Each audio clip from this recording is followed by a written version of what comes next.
Je veux insister particulièrement sur un sujet en matière numérique, qui est la mutation des bibliothèques. J'ai beaucoup parlé des librairies en 2013, 2014 va être l'année des bibliothèques.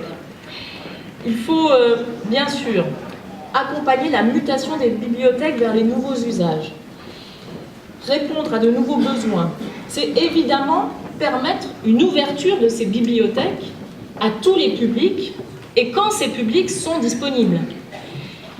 Bien sûr, ça représente pour les collectivités locales qui ont à gérer les personnels et les bibliothèques elles-mêmes, la lecture publique, des impératifs de négociation, de discussion très importants. Donc une ambition très forte. Mais je souhaite qu'on puisse répondre à ces nouveaux usages. Je souhaite donc que les bibliothèques puissent évoluer vers un véritable service public numérique de proximité, pour permettre à tous de mieux circuler dans le numérique, c'est-à-dire d'être orientés, formés, éduqués au foisonnement des informations et des savoirs. Nos bibliothèques, elles doivent être ouvertes à ces nouveaux usages, elles doivent être ouvertes à tous ces publics et elles doivent être ouvertes au maximum de gens et le maximum de temps.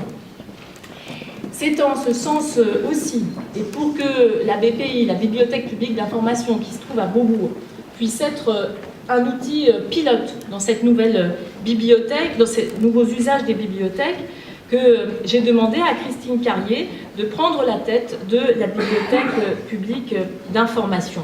Elle aura donc pour mission de travailler avec les bibliothèques de l'ensemble du territoire à leur mutation en direction de ces nouveaux usages.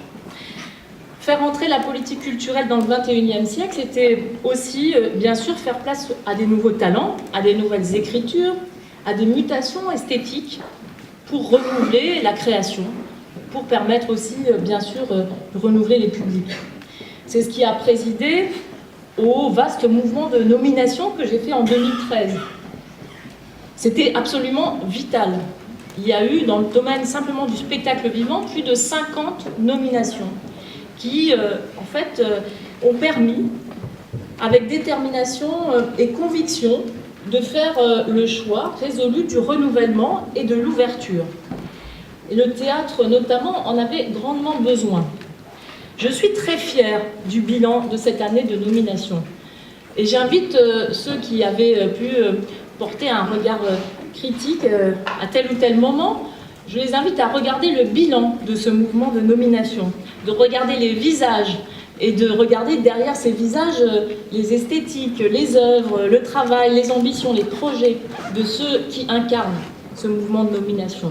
Cette nouvelle génération qui va continuer bien sûr de travailler avec ceux qui sont là depuis plus longtemps, mais qui va permettre d'apporter le renouvellement dont se sont toujours, décennie après décennie, enorgueillis la création, la diffusion, la formation dans le spectacle vivant, et qui, malheureusement, avait été suspendu au cours des dernières années.